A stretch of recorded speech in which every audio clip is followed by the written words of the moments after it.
اللہ تعالیٰ کے البصیر ہونے کا ذکر ہم کر رہے تھے کہ اللہ تعالیٰ دیکھنے والے ہیں، اور آخر میں یہ بات آئی تھی کہ اللہ رب العالمین کے اس نام پر ایمان رکھنے میں ایک چیز یہ بھی داخل ہے کہ ہم اس بات پر بھی ایمان رکھیں کہ اللہ رب العالمین اپنی دو آنکھوں سے دیکھتا ہے، لیکن اس کی جو آنکھیں ہیں اس کے جلال کمال اور اس کی شان کے مطابق ہے، جیسا اس کی ذات ہے اسی کے لائق اس کی وہ آنکھیں ہیں۔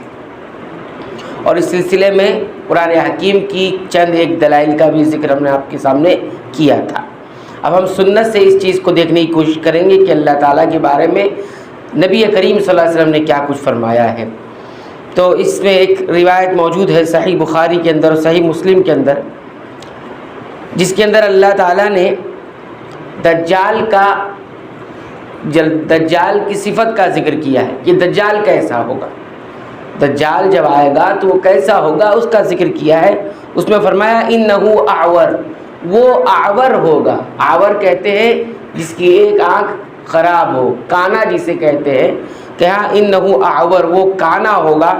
وَإِنَّ رَبَّكُمْ لَيْسَ بِأَعْوَرٍ، اور تمہارا رب کانا نہیں ہے۔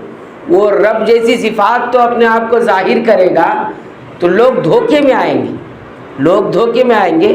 تو فرمایا کہ وہ کانا ہوگا اور تمہارا رب کانا ہے ہی نہیں۔ تو اس حدیث کے اندر اللہ کے نبی صلی اللہ علیہ وسلم نے اللہ تعالیٰ کے بارے میں بتایا کہ تمہارا رب کانا نہیں ہے، یعنی اس کے ساتھ یہ معاملہ نہیں ہے۔ یہ اس بات کی دلیل ہے کہ اللہ رب العالمین کی دو آنکھیں ہیں، لیکن اس کی شان کے مطابق۔ امام ابن خزیمہ رحمۃ اللہ علیہ فرماتے ہیں کہ ہم کہیں گے کہ اللہ تعالیٰ کی دو آنکھیں ہیں جس کے ذریعے وہ دیکھتا ہے وہ تمام چیزیں جو تحت الثری میں ہیں، یعنی اس مٹی کے نیچے ہے، وہ تحت الارض، زمین ساتوں زمین کے نیچے ہے، یعنی ساتوں زمین کے نیچے جو کچھ بھی ہے وہ اپنی آنکھوں سے دیکھتا ہے، اور آسمانوں میں جو کچھ ہے وہ بھی دیکھتا ہے، آسمان اور زمین کے درمیان جو کچھ ہے وہ تمام چیزوں کو دیکھتا ہے، چاہے وہ چھوٹی ہو چاہے بڑی ہو، کوئی بھی چیز اس سے چھپی ہوئی نہیں ہے۔ اللہ تعالیٰ دیکھتا ہے سمندروں کے اندر کیا ہے اور اس کے بعد سمندروں کی تہ میں کیا ہے، وہ تمام چیزیں ویسے ہی دیکھتا ہے جیسے کہ وہ عرش دیکھتا ہے۔ عرش کتنا نزدیک ہے، وہ عرش پر مستوی ہے وہ، تو عرش اتنا نزدیک ہونے کے باوجود جس طرح عرش کو دیکھ رہا ہے اس طرح سمندر کی تہوں میں اور سمندر میں کیا کچھ ہے وہ سب برابر، یہ ساری چیزیں برابر طور پر دیکھتا ہے۔ ہمیں کوئی چیز نظر آتی ہے تو نزدیک ہے تو صاف نظر آتی ہے، واضح نظر آتی ہے، لیکن جیسے جیسے دور ہوتی جاتی ہے وہ برابر دکھائی نہیں دیتی، اس میں کمی آتی جاتی ہے اور بہت دور چلے گئی تو دکھائی نہیں دیتی۔ تو ہماری نگاہوں کا معاملہ یہ ہے، یہ نقص ہے، لیکن اللہ کے اس میں یہ معاملہ نہیں ہے، بلکہ اللہ رب العالمین کے لیے تمام چیزیں برابر ہیں۔ اب اس نام پر جو شخص ایمان رکھتا ہے تو اس نام کے کچھ تقاضے بھی ہیں جنہیں اسے پورا کرنا ہوگا۔ اس نام پر ایمان رکھنے کے کچھ تقاضے ہیں کہ اللہ البصیر ہے اور اس پر ایمان رکھتا ہے تو کچھ تقاضے ہیں۔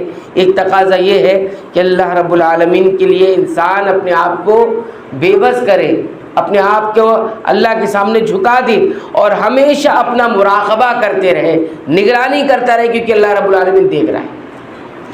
اور اسی طرح عبادت کے اندر احسان والی کیفیت پیدا کرے۔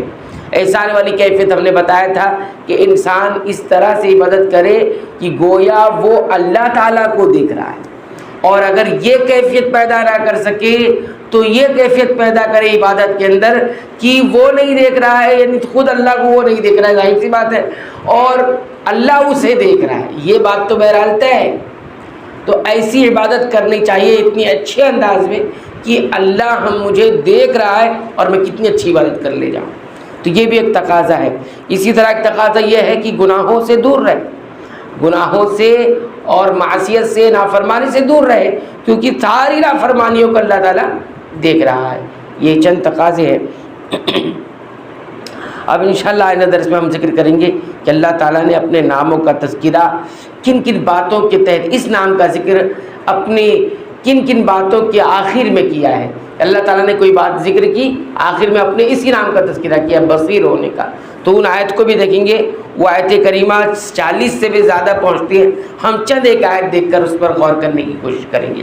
اللہ تعالیٰ سے دعا ہے کہ رب العالمین تو ہمیں اپنا صحیح اور حقیقی تعارف حاصل کر لے اور اس کے جو بھی تقاضے ہیں اسے پورا کرنے کی توفیق عنایت فرما. آمین.